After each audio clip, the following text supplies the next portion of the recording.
Ongi etorri herri erratiko entzule.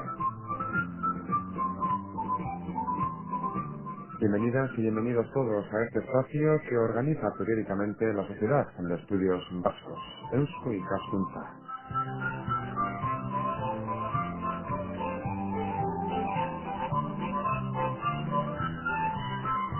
Y en esta ocasión para hablarles de un tema que también periódicamente aparece en los medios de comunicación, nunca se sabe si debidamente tratado por todas las partes, por la administración, por el ámbito privado, por el ámbito de la ciudadanía, pero que de una manera u otra acaba apareciendo y que, por cierto, nos afecta a todo el mundo.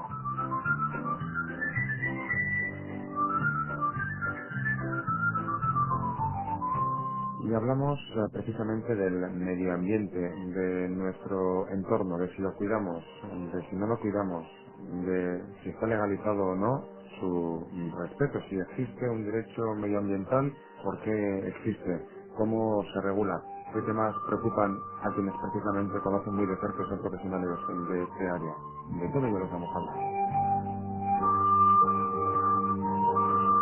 Y en esta ocasión, para tratar este tema genérico, están tres buenos amigos de la Sociedad de Estudios Vascos por el momento. Entre nosotros, dos de ellos frente al micrófono, y llegará otra tercera voz, seguro que sí, durante los próximos minutos a estar con nosotros. Pero sin maquilación saludamos, por un lado, a Demetrio Loperena, como catedrático de Derecho Administrativo de la Universidad del País Vasco, Euskal Herriko Unibertsitatea, autor de numerosísimas publicaciones, responsable también del máster en Derecho Ambiental que organiza la UPV y Eusko Ikaskuntza, es a su vez secretario general de la Corte Internacional de Arbitraje y Conciliación Ambiental y un largo etcétera. Demetrio Loperena, gracias por estar con nosotros y muy bienvenidos, Eskerrik asko. Eskerrik asko, sí. También junto con Demetrio está otro buen amigo de la casa, también amigo de Eusko Ikaskuntza, abogado de San Sebastián, especializado en Derecho Conciliación Ambiental, digo mal, especializado en Derecho Administrativo y Ambiental. Ahora si lo digo bien, también ha sido letrado de la Corte Internacional, lo estábamos leyendo, de Arbitraje y Conciliación Ambiental. Recientemente ha estado como profesor visitante en St. Anthony's College de Oxford y, bueno, entre otras muchas cosas, pues ha publicado también una serie de artículos, de libros sobre el particular Xerez y Zabarena. Eskerrik asko, ongi etorri. Gracias a vosotros.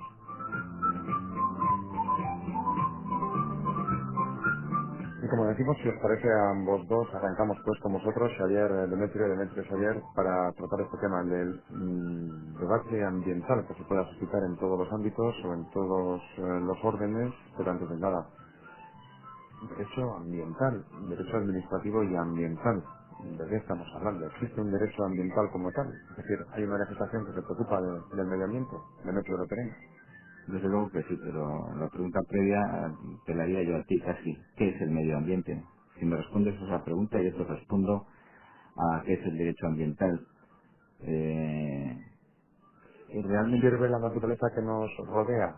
Complétanoslo ahora. no, no sirve la naturaleza que nos rodea porque por naturaleza supongo que entenderás tú los seres vivos y sin embargo hay seres no vivos, como por ejemplo la atmósfera y el agua, que sí nos rodean pero que sí son medio ambiente. Es decir, que no basta no basta el tener los seres vivos alrededor.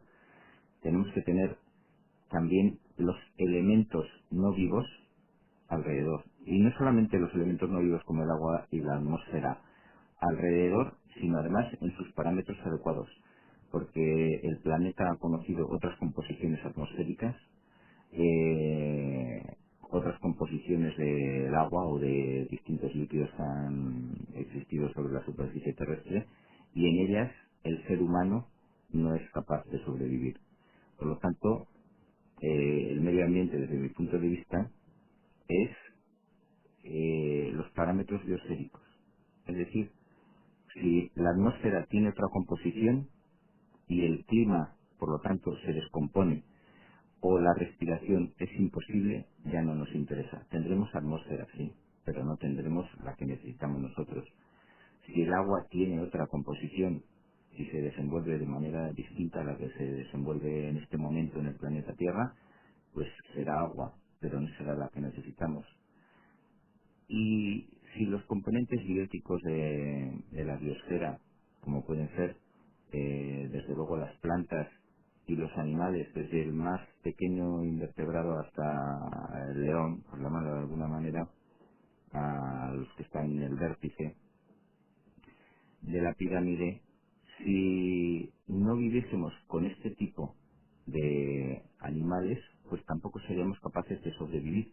Nosotros, como especie, somos una especie dentro de dentro de las muchas que existen en la naturaleza e interrelacionada con ella, no hubiésemos podido vivir en la época en la que nos ha pretendido hacer vivir Spielberg o algo por el estilo, ¿no? Porque realmente ni la atmósfera, ni los animales, ni las plantas que existían en ese momento eran las adecuadas para nosotros. Bueno, tras esa larga exposición de lo que es el medio ambiente ahora, y ya que no es con que echado un cable, sino que ha sido tú quien lo ha explicado, Demetrio, Xavier, cabe decir pues cómo se puede regular todo eso. Bueno, ahí el punto de partida yo creo que ya lo habéis fijado en alguna medida, ¿no? Aunque es un debate filosófico muy amplio, pero efectivamente, pues bueno, en esos parámetros de la biosfera podríamos llegar a un acuerdo general sobre lo que a partir de ahí todos debemos, bueno, las administraciones que se preocupan de ese tema y todos los ciudadanos, todas las sociedades, pues deben regular, ¿no? Y a ese fin, pues efectivamente, claro que hay un marco jurídico muy amplio que abarca prácticamente todas las disciplinas del derecho y que abarca incluso pues todas las distintas administraciones desde el nivel más global hasta el más local que se preocupan de esa cuestión. Por lo tanto, el marco está ahí, el ordenamiento está en vigor y en principio con toda su vocación de fuerza, ¿no? Otra cosa es, y yo creo que ahí es donde está la gran lucha, pues cómo se aplican esas normas y en qué medida también la sociedad y las administraciones que de alguna forma lideran las sociedades pues están dispuestos a aplicar estrictamente esas normas e incluso a hacer sacrificios que son importantes para que podamos de alguna forma trasladar este medio en las mejores condiciones posibles o al menos en mejor condición de la que tenemos en la actualidad a las generaciones futuras, ¿no? Ahí está el gran reto y bueno, pues es evidente que hay contextos en los que la aplicación de las normas y de ese derecho vigente no se llevan a cabo con toda la fuerza necesaria. Decíamos que íbamos a contar con tres voces. Saludamos a Giuseppe Traverso, que está con nosotros también. Bienvenido, Giuseppe, asesor jurídico de esta Corte Internacional de Arbitraje y Conciliación Ambiental. Ha estudiado en distintas universidades, en Bolonia, en Estrasburgo, en Ginebra, Derecho Ambiental en la Universidad del País Vasco.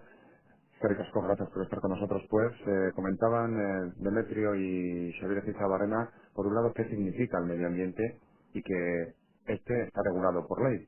Es decir, por eso existe el derecho medioambiental. Pero mencionabas tú un verbo, Xavier, sacrificar. ¿Qué hay que sacrificar? Pues, te Bueno, pregunto. Giuseppe seguro que tiene buenas ideas a ese respecto, ¿no? Pues yo tengo, ¿Se sacrifica algo? yo tengo muy malas ideas al respecto porque no estoy de acuerdo en absoluto contigo, Javier, en el asunto ese de que hay que sacrificar. El sacrificio lo estamos padeciendo ahora. Es decir, las víctimas de la falta de respeto para con el medio que nos rodea somos nosotros mismos. Es decir, plantearse el ser más austero, el reciclar, el gastar menos agua, el contaminar menos, si eso lo entendemos como sacrificio es porque estamos entendiendo que la única manera o que la forma ordinaria de ser feliz es consumiendo, derrochando y dilapidando. Y yo creo que hay formas más agradables de ser feliz que es siendo austero y siendo, digamos, respetuoso con el medio ambiente. Yo creo que el reto está precisamente en no sacrificarse por el medio ambiente, sino en ser feliz respetando el medio ambiente. El problema también radique en el sentido de que, bueno, ya hemos superado ese estadio, ¿no? De ser felices sin infringir nada en contra del medio ambiente. Estamos ya en una etapa superior y, claro, hay que echar la vista atrás o hay que ir hacia atrás para poder hacer una vida normal, ser felices sin afectar al medio ambiente. No sé si eso es Pero, así o no. pues bien, pues será así, pero es así erróneamente. ¿eh? Yo la gente que conozco que es respetuosa con el medio ambiente no es menos feliz que los que andan con unos coches impresionantes por la calle agrediendo al buen gusto y al medio ambiente. Por lo tanto, no creo que sea una cuestión de sacrificarse. A Giuseppe Traverso, ¿por qué le interesó en su día el medio ambiente? ¿Por qué comenzaste a estudiar lo que has estudiado, Giuseppe? ¿Qué tiene el medio ambiente para ti de atractivo?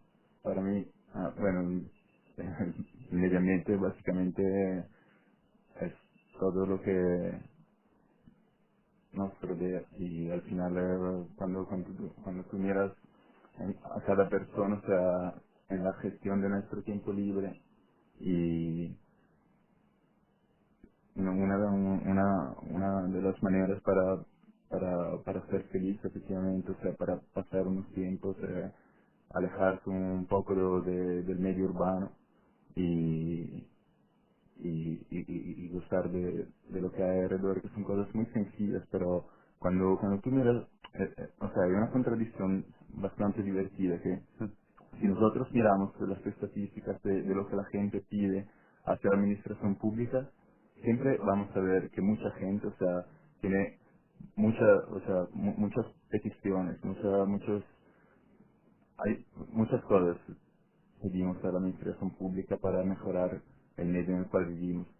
Pero al mismo tiempo, o sea, seguimos con unas pautas que son absolutamente incoherentes con lo que pedimos. Y esto creo que lo que igual quiere, o sea, estoy de acuerdo con Demetrio, o sea, en el sentido que igual, o sea, sabemos lo que queremos, pero no conocemos los medios. Entonces, ¿dónde hay más educación ambiental? Como los países escandinavos en Europa, y allí ves que la calidad de vida no se puede decir que es baja, que la gente, o sea, vive muy bien, pero ayudada por la administración pública y por unas leyes y reglamentación básica, logra hacer lo mismo que hacemos nosotros y que se hace en otros países, consumando menos. Y En cualquier caso, Giuseppe, Xavier o Demetrio, os resulta, bueno, curioso que tengamos una ley sobre el medio ambiente cuando la biosfera es algo tan cambiante, ¿no? Es decir, que es una ley de mínimos que se puede acoplar a cualquier modificación de la misma. ¿O cómo va esto? ¿Nos lo podéis explicar? Hombre, ahí nos encontramos con barreras de la propia estructura que el hombre ha creado sobre el mundo, ¿no? De alguna forma el medio ambiente es algo que se expande y que tiene interrelaciones constantes y que evidentemente siempre supera con creces cualquier tipo de frontera que uno pretenda trazar. Y sin embargo el mundo pues ha caminado por otros derroteros. Ahora quizás estemos en un proceso distinto de relativización también de las fronteras y de la soberanía en cierta medida, pero el mundo que ha creado el hombre está justamente dividido en organizaciones políticas, en organizaciones administrativas, en términos municipales, en el caso de España en comunidades autónomas, contexto europeo en distintos estados, y bueno, esa es la realidad jurídica que vivimos. Sin embargo, desde luego, el medio ambiente desborda con creces todo eso, y por lo tanto las leyes de la naturaleza pues en muchas ocasiones doblegan esa ley jurídica que ha creado el hombre, y que también pues los hombres estamos obligados a idear sistemas nuevos que de alguna forma puedan dar respuesta a esas situaciones, ¿no? Porque de lo contrario, pues evidentemente también la fuerza de la naturaleza, como en ocasiones sucede, pues hace saltar todos sus resortes, y esto provoca desajustes como los que estamos viviendo. Yo creo que es muy importante lo que está diciendo Javier porque nos hemos encontrado un mundo dividido en estados. Digamos que nuestra especie se ha organizado en este momento histórico en estados, y los estados a su vez en otras entidades menores, etcétera. Pero resulta que el medio ambiente es un conjunto que es insusceptible de ser dividido en líneas políticas. Y por lo tanto, a lo que estamos acostumbrados es que los estados se hacen cargo de su parcela territorial, como si estuviésemos ante el propietario de una finca, y ese propietario de esa finca se encarga de organizar lo que es esa finca, cuidarla y cuidar a los que dentro de esa finca viven. Sin embargo, ahora nos damos cuenta que la división caprichosa del planeta en líneas políticas no se corresponde con la realidad biosférica, y que encontramos una antinomia, una contradicción entre lo que es la división política del planeta y lo que es la protección del medio ambiente. ¿Por qué? Porque resulta que si tú quieres proteger el medio ambiente, enseguida encuentras una línea territorial más allá de la cual ya no puedes pasar a proteger, porque ya empieza tu vecino a ser responsable de eso. En consecuencia, la legislación ambiental que se aplica con las antiguos criterios de territorialidad y jerarquía, pues resulta que para el medio ambiente que tenemos que proteger, pues nos es de una dudosa utilidad. Por lo tanto, el medio ambiente ha puesto en crisis al sistema jurídico. Eso es evidente. Ya vemos que incluso en este mundo globalizado hay cosas que no avanzan, ¿no? En ese sentido. Esos estados a los hechos de referencia hacen que pues no sea del todo eficaz o la existencia de una ley de medio ambiente general para todo el mundo, y a su vez entiendo yo que esa división también política en la que está distribuida la tierra hace que no todo el mundo sea por igual culpable, por ejemplo, de los gases que se emiten. Ahí tenemos el protocolo de Kioto, ¿no? Es un claro ejemplo, ¿no?, de lo que estás comentando, imagino. Efectivamente, en el protocolo de Kioto, que por cierto acabo de enterarme que Rusia va a ratificar, con Sí, lo cual señor. ya Excelente. entrará en vigor inmediatamente, pero efectivamente la mitad de los gases, o no recuerdo exactamente si es la mitad, pero vamos, un porcentaje tremendo lo emiten los Estados Unidos, ¿no? Entonces, claro, los países pobres no emiten casi nada, y sin embargo son los que padecen el cambio climático número uno. Entonces, ¿de qué les sirve a los países pobres el tener buen derecho ambiental? Que no lo tienen por otra parte, pero aunque lo tuvieran, tampoco les serviría, porque quienes les están cambiando el clima no son sus propias emisiones atmosféricas.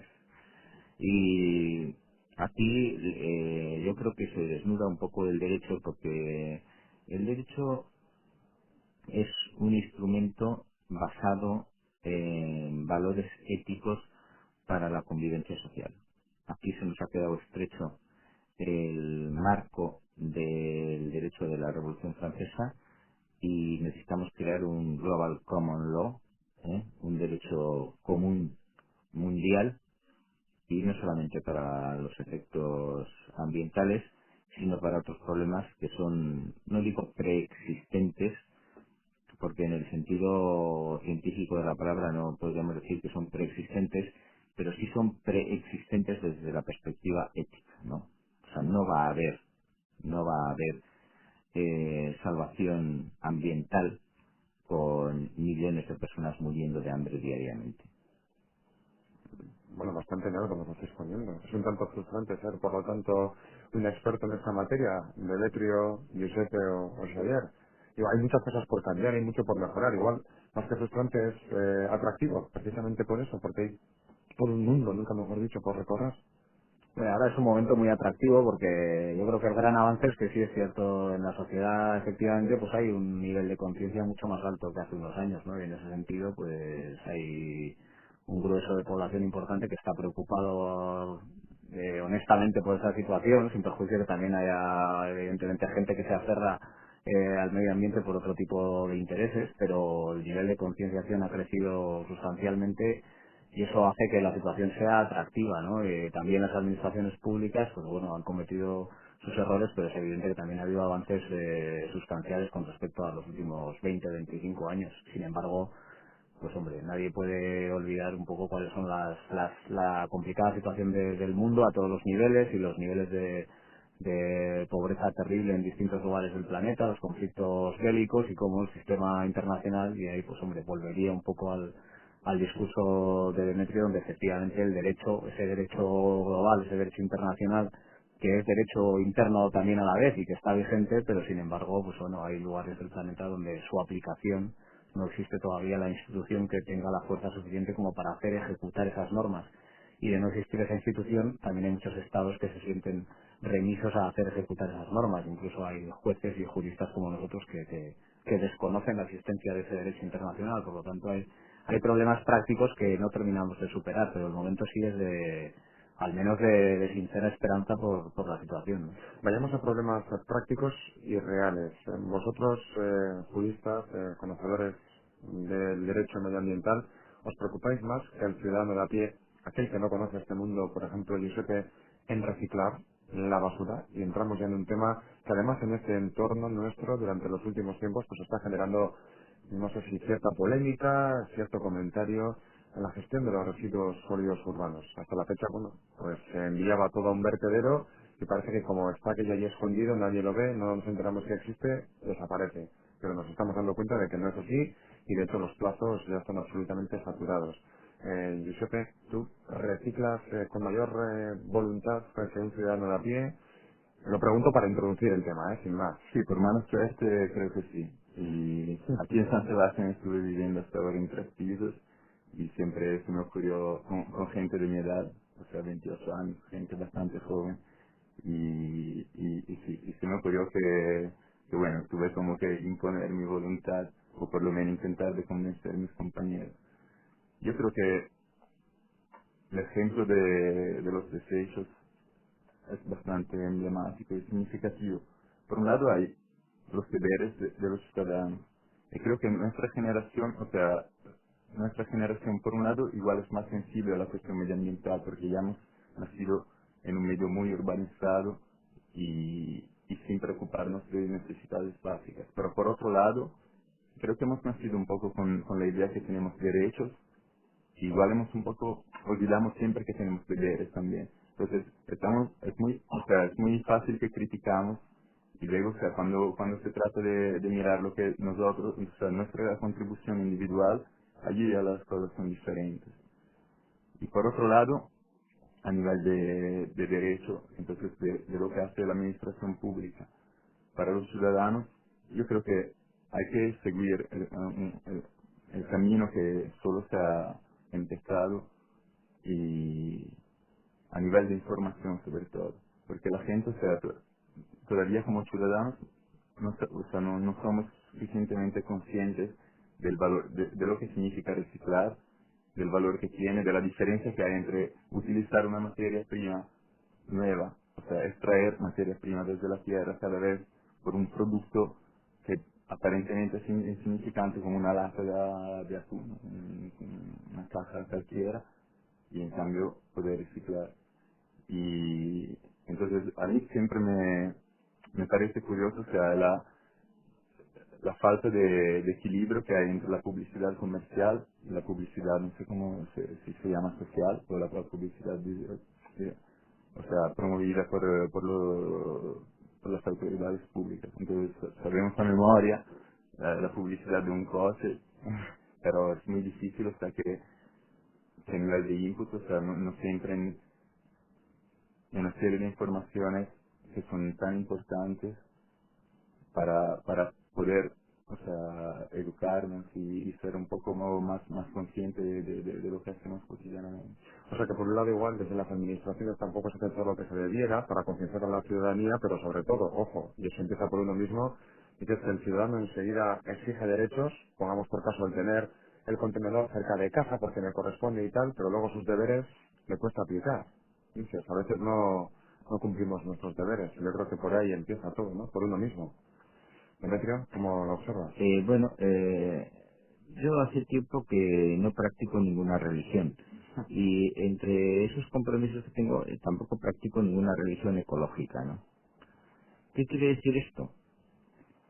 Eh, que no podemos trasplantar las exigencias de las religiones ordinarias que llaman al comportamiento individual a el lado ambiental. Porque el problema ambiental es un problema de resultados, no de convicciones, no de voluntades. Uno puede tener muy buena voluntad y hacerlo muy mal ambientalmente, y puede tener muy mala voluntad, como pueden tener pues muchos pobres que existen en este planeta, y sin embargo no hacer daño al planeta. Por lo tanto, digamos, la llamada a la conciencia del ciudadano individual yo creo que o sea, es importante, porque sin el concurso de la voluntad de todos los ciudadanos del planeta no lo vamos a salvar. Pero tratar de convertirlo en una religión me parece un planteamiento totalmente equivocado, ¿eh? Todos cometemos pecados y yo creo que eso en religión es correcto, el cometer pecados, porque además tenemos la forma de obtener el perdón. Sin embargo, en ecología cometemos pecados, pero no tenemos ninguna fórmula para obtener el perdón. Por eso no es una religión, es una cosa científica, es una cosa más o menos exacta, y desde luego creo que tenemos que tomar conciencia de que nuestro comportamiento individual tiene consecuencias globales, pero sin llegar al exceso de convertirnos en unos militantes insoportables que nos convierta en personas raras respecto del resto de los ciudadanos. Ten presente que tú puedes tener la conciencia muy tranquila porque has reciclado tu basura o porque la has separado. Si el 90% de tus conciudadanos no lo hacen, pues es una tarea absolutamente inútil o muy poco útil. Por lo tanto, digamos que hay un gran margen de separación entre lo que es practicar una religión y de lo que es ser un ambientalista coherente. Pero habrá que hacerlo, ¿no? Sí.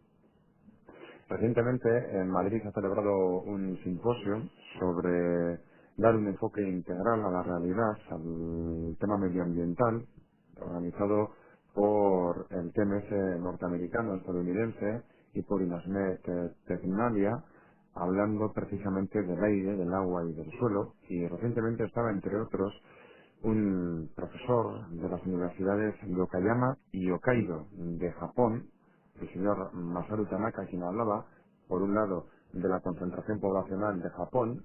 Decía que en líneas generales podría ser, por ejemplo, similar a la de Guipúzcoa. Hablábamos recientemente con el coordinador del Congreso, Rodolfo Sorozábal, desde las MET Tecnalia, y no solamente eso, aseguraba que ya en Japón se están replanteando las políticas actuales, por un lado, de consumo, cambiar la sociedad consumista en la que se vive, pero también, por otro lado, la visión industrial de envasarlo todo, de generar tanta basura también por parte de las empresas. Hay que llegar a eso aquí también, evidentemente. Hay que cambiar las políticas de consumo de raíz. ¿Cómo lo veis? No sé, pero la verdad es que el ejemplo de Japón es de interés, ¿no? Sí creo que en Japón sería interesante o a lo mejor bienvenido una especie de fundamentalismo ambiental como el que de alguna forma discutíais antes, ¿no? O implantar esa religión, porque es un país que verdaderamente tiene algunos récords también en acciones positivas, pero desde luego en utilización de los recursos, en prácticas pesqueras, y luego evidentemente pues tienen contingentes de población y de territorio que desbordan con creces las proporciones incluso de Europa, ¿no? En Japón, pues bueno, también todos sabemos también qué prácticas de consumo energético se han llevado a cabo sobre la energía nuclear, etcétera, etcétera. Bueno, un ejemplo donde verdaderamente sí que es necesario un esfuerzo mayor por parte de toda la población y por parte de la administración pública sin ningún género de dudas, ¿no? Pero bueno, evidentemente las soluciones no pueden ser homogéneas, ¿no? Del mismo modo que dibujábamos antes las dificultades para atajar el fenómeno ambiental en un contexto territorial determinado, pues tampoco parece deseable bueno, pues que una suerte de fundamentalismo ambiental pudiera aplicarse en Japón y luego exportarse a otras zonas del mundo donde la realidad geográfica, física y social puede ser radicalmente diferente, ¿no? O sea que las fórmulas mágicas no existen, eso está claro y expertos hay para probarlo, ¿no? Pero en todo caso hay lugares donde desde luego, bueno, pues por determinadas razones resulta exigible una mayor planificación y una mejor gestión de los recursos. Probablemente en ese ámbito, en el caso vasco, pues también exija de una planificación más importante que en otros lugares por la proporción de suelo y de población y de recursos que tenemos, que no es especialmente generosa, quiero decir, a la hora de poder repartirlos entre todos de forma sostenible. Los ejemplos que poníais de la distribución política a nivel mundial y de la imposibilidad pues de dar también a su vez soluciones homogéneas e iguales para todos los sitios se ve muy claramente aquí, con este caso del reciclaje. En Guipúzcoa se apuesta por plantas de incineración. En Vizcaya se acaba de presentar un plan de residuos que ya veremos qué da de sí. En Álava plantean otro tipo de planta que parece que ya poco a poco está funcionando. Es decir, en un espacio tan pequeño, geográficamente hablando, hay soluciones muy diversas para un mismo problema. El tema del reciclaje en Guipúzcoa, por ejemplo, ¿cómo lo veis? Tú, Giuseppe, estás siguiendo el caso, por ejemplo, de reciclar o de darle una alternativa a la generación de desechos en Guipúzcoa y esta polémica que está produciéndose ahora en relación a la posibilidad de que se construyan 2 plantas de incineración en Guipúzcoa. Se habla de sus consecuencias negativas, de las dioxinas, de los furanos. ¿Tienes una opinión al respecto? ¿Lo estás viendo desde lejos? ¿Cuál es tu impresión? Bueno, lo estoy viendo desde cerca. Y la primera impresión es que la gente no se entera. Y la gente no se entera porque los medios de comunicación dicen lo que le da la gana de decir. Es una opinión fuerte, pero es mi opinión. Ujú. Y hace la semana pasada estuve con Demetrio al Coldo Michelene y escuchando un poco un debate organizado para Ecologistas en Acción. Y los días siguientes miré lo que pasaba en el diario Vasco o en otro periódico local. Y era curioso porque no me parece que no reflejaba el debate, o sea, los puntos fundamentales de los debates, y tampoco se mencionaba la opinión de un médico local que habló a nivel médico de manera muy fuerte sobre las consecuencias de la Incineración. de la incineración. O sea que o bien por desconocimiento, por ineptitud, por otro tipo de intereses, a veces resulta que los medios de comunicación o no saben trasladar lo que ocurre, o no les interesa, o no quieren, o no pueden. Me parece que hablabais de unas jornadas que se organizaron, que estaban ecologistas en marcha, estaba Greenpeace, estaba Juancho López Duralde. Demetrio, Sí, ¿cuál es tu impresión? bueno, la impresión es que tenemos unos medios de comunicación muy politizados. Eh, yo no sé si esto es una fiebre que se pasa o esto es para siempre, porque yo la vengo padeciendo ya a lo largo de toda mi vida. Pues es una fiebre muy larga. Sí, por ejemplo, vosotros ¿qué fiebre tenéis? ¿Henry Ratia tiene alguna fiebre? Tendrá seguro. Seguro que tiene, ¿no? Bueno, pues si hasta Henry Ratia, que nos está aguantando aquí a nosotros, tiene alguna fiebre, pues imagínate si no va a tener el diario vasco y otros que no quiero quitar, pero vamos, No hay el problema. Berría, el Gara, pues la cadena SER, En el que cualquier caso, sea. yo creo que esas fiebres, por el color político, por ejemplo, que mencionabais anteriormente, vienen más, yo creo que desde fuera de que dentro de. Es decir, al igual que un ser humano es lo que otros ven que es él, un medio de comunicación igual es lo que otros de fuera ven que es él. Es Bien, otro debate, pero bueno, no no, lo no, sé. no, no, no, no es otro debate. Yo ojalá tuvieses razón. Si tuvieses razón estaríamos un poco mejor de lo que estamos. No sé si tengo, ¿eh? Creo que no tienes razón. Desgraciadamente para ti no tienes razón. No, no, no, porque existen consejos de administración, existen líneas editoriales y no son inocuas. O sea, lo hemos visto. Ha habido unas elecciones generales hace muy poco tiempo en el ámbito estatal y no ha mantenido el tipo en ningún medio de comunicación. No ha mantenido el tipo básico. ¿eh? Y así pasa con todas las cosas. Bueno, pero no solamente sabemos eso. Sabemos Sabemos que cuando hay un problema local, como es el tema que nos estamos enfrentando nosotros ahora, pues existen llamadas telefónicas. Yo no sé si particularmente te habrán llamado a ti, ni sé particularmente si habrán llamado a esta emisora. Pues sí, quizás no, quizás sí, no lo sé. Pero evidentemente las personas que están comprometidas en sacar adelante este mejor sistema, que es el sistema de la incineración, según ellos, pues lógicamente no van a pararse en decir que es bueno, sino que van a hacer todo lo posible por convencer a través de los medios de comunicación a todo el mundo de que es bueno. Solamente en este caso, creo, para su desgracia, que no van a ganar la batalla. Me temo que no van a ganar la batalla por una razón muy sencilla, y es que el medio ambiente tiene muchos flancos.